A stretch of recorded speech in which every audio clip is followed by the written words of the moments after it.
आपले त्याची मने आपले तोची साधू ओळखावा देवतेची जाणावा. सर्वप्रथम दादांना विनम्र अभिवादन. त्याचबरोबर 27 जुलै रोजी आपले माजी राष्ट्रपती डॉक्टर APJ अब्दुल कलाम यांचे निधन झाले. त्यांना भावपूर्ण श्रद्धांजली अर्पण करून मी श्रेया काकडे माझे विचार मांडते. आदरणीय व्यासपीठ व व्यासपीठावरील सर्व आदरणीय गण, आज दिनांक 1 ऑगस्ट 2015 रोजी लोकमान्य टिळक यांची पुण्यतिथी व अण्णाभाऊ साठे यांची जयंती या निमित्त आपल्या शाळेत वक्तृत्व स्पर्धा ठेवण्यात आल्या आहेत. मृत्यूचे जन देखवेना डोळा म्हणून कळवळा येत असे. या तुकाराम महाराजांच्या वृत्तीप्रमाणे संपूर्ण आयुष्य निजवलेल्या अण्णाभाऊ साठे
आणि माझ्या भाषणाला सुरुवात करते. अण्णाभाऊ साठे यांचा जन्म 1 ऑगस्ट 1920 मध्ये मावळवाड्यात झाला.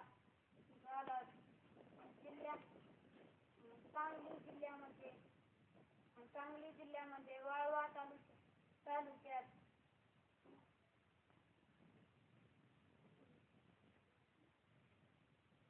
वाटेगाव या गावी त्यांचा जन्म झाला. त्यांच्या वडिलांचे नाव भाऊराव व त्यांच्या आईचे नाव वाळूबाई हे होते. अण्णाभाऊ साठे हे मांग्या समाजाचे होते.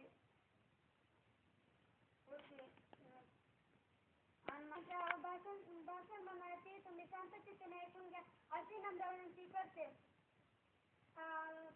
विद्यार्थी मित्रांनो, आपण बऱ्याच मालिका बघतो किंवा नाटकांच्या माध्यमातून किंवा पुस्तक ग्रंथ वाचत असतो तेव्हा जेव्हा अन्याय अत्याचार वाढत जातो तेव्हा त्याला दूर करायला एक ना एक महामानव त्याच्या पृथ्वीवर जन्मतो. असा आयुष्य जन्म घेतो.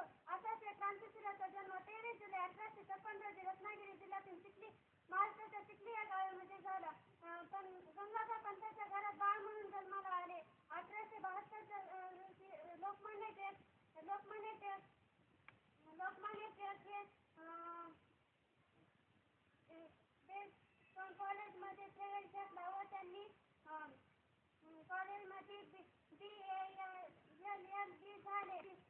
मुंबई व्यवहारासाठी पसरली. मी साखरपटा शहर म्हणते की पुढच्या प्रकरणाची ती समानुसारी नजर सदा नेहमी दिशा असावी. घरच्यात काय बांधता येईल किंवा पण शिस्तीच्या पलीकडे जाण्याची आपली जिद्द असावी.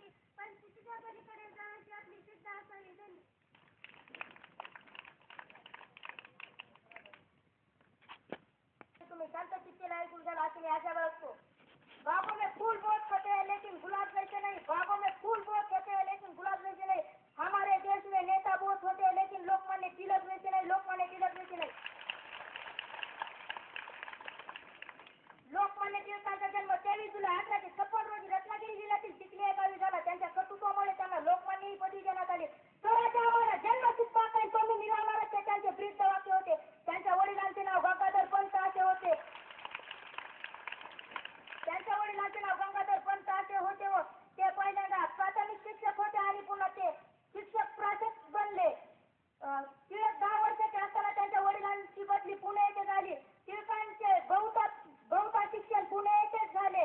त्यांनी न्यू इंग्लिश स्कूल स्थापन केली. त्यांच्याविषयी मला असे म्हणावे वाटते की लिहून काय लिहू शब्द पुढे पडतील. आता लाखामधला एकच हिरा असे होऊन गेले.